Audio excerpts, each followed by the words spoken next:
Praise the Lord. I'm Bishop David G. Evans, and welcome once again to Daddy Talk. Won't you do me a favor right now? Inbox somebody, tweet them, text them, call them on the phone, tell them to jump on the David G. Evans 1 and join us for Daddy Talk. That's when I get the opportunity to talk to you and tell you things that your father should have told you about the important areas of your life, especially the relationships in your life, and especially trying to unravel that mystery called a man. So we're going to talk about those things that your father should have told you. And hopefully, it'll give you some wisdom. So write me, let me know. Comment on the site how you feel about what we're talking about. Remember, I'm on your side. I'm just telling you something that perhaps part of your education, relational education, did not include your father sitting down telling you the things you need to know about relationships with the opposite sex. And these principles also apply if you're in a same-sex situation. All right. So we're talking about the two sides of a relationship, traditionally male or female, and yes, of course, if you're in a same-sex relationship, these simple principles will apply also. So I want to make sure that you call up your friends and let them know that Daddy Talk is on once again. So the last time, we were talking about communication and the importance of it, and how communication can become a great asset, but it can become a great liability. And I was talking to you about what happens when he suddenly goes silent. What happens, what's happening when communication ceases, and letting you know that when communication stops, it's the first step to an emotional exit from the relationship. Watch my words. The first step in an emotional exit from the relationship. So he'll be present, but emotionally absent. I know you've been there before. Yep, that's what was going on.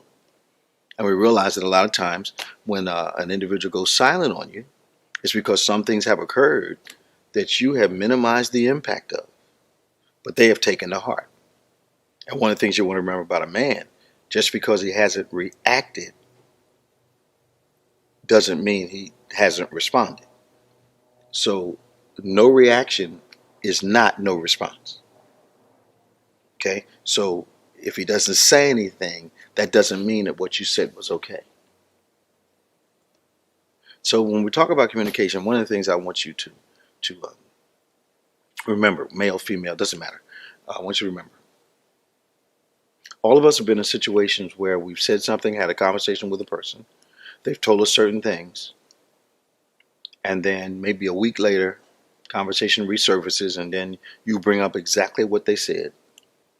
Now, oftentimes people will lie and say, I didn't say that, when they really mean, that's not what I meant.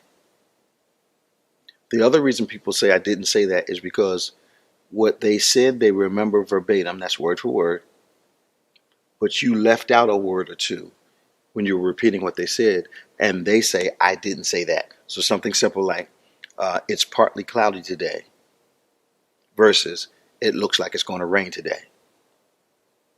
You might have repeated and said, you said it looks like it's going to rain. And they'll say, no, I didn't say that. Because people often ignore meanings and latch on to words. They ignore meanings and latch on to words, knowing full well what you mean when you bring it up again. What I want to say to you is this. Sometimes you'll approach a person about something that they said, and they'll say to you a week later, 2 weeks later, a month later, that's not what I said, or I didn't mean that. Or it's something crazy like, is that what you got out of that? Okay. Watch what's happening. So you're in a situation, you're having this conversation ends. 3 weeks later, it comes up again for some reason. You rehash the conversation, and the person changes the meaning of what they said to you. The irony of it is, they knew what it meant when they said it, and they had 3 weeks to change it and never did. 3 weeks to come back and say, I said X, Y, and Z. I want to make sure you understood what I said, or I didn't mean it that way, something. They only change the meaning when you challenge it. I know some of you are jumping around the room. People that only change the meaning when you challenge it were content with the understanding that you left with. Now, let's talk about truth. The definition, your brand new definition of a lie is this. If I'm talking to Maya and I tell her and convince her that what I'm telling her is the truth, and she walks away with a different understanding than I to be what is the truth, I have lied. If I allow you to walk away knowing you don't understand fully what I've said, I've lied to you. So you can either lie to a person by telling them one thing,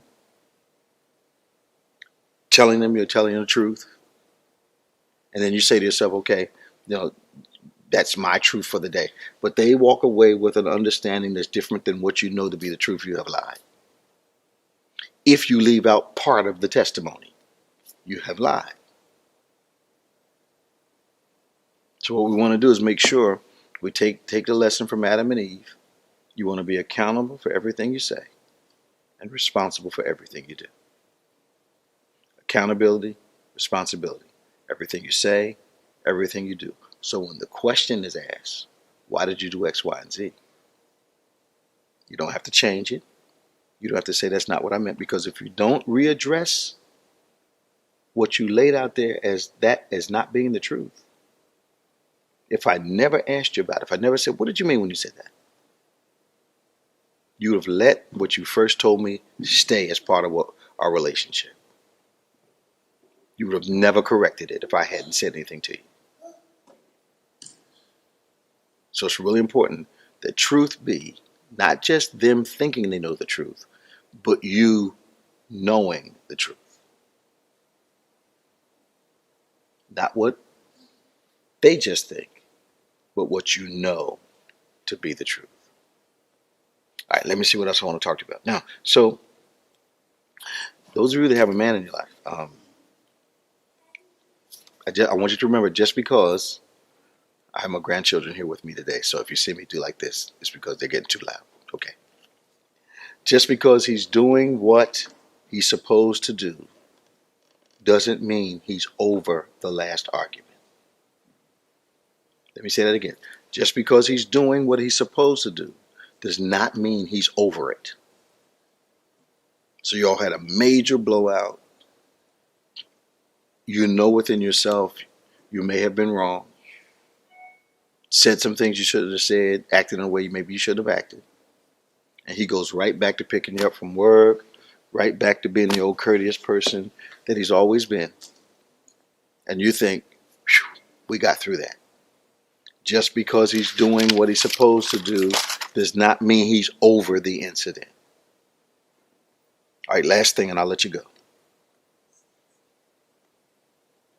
Thinking before you speak does not include planning his response. Thinking before you speak does not include you planning his response. Your freedom to speak does not take away his freedom to respond. Your plan to speak and plan the response you want him to give you does not mean you have taken away his right to respond out of his own heart. I'm so glad you joined me again. This has been Daddy Talk. Tell your friends, write me, let me know. I'd love to write you back. And I'll see you next time.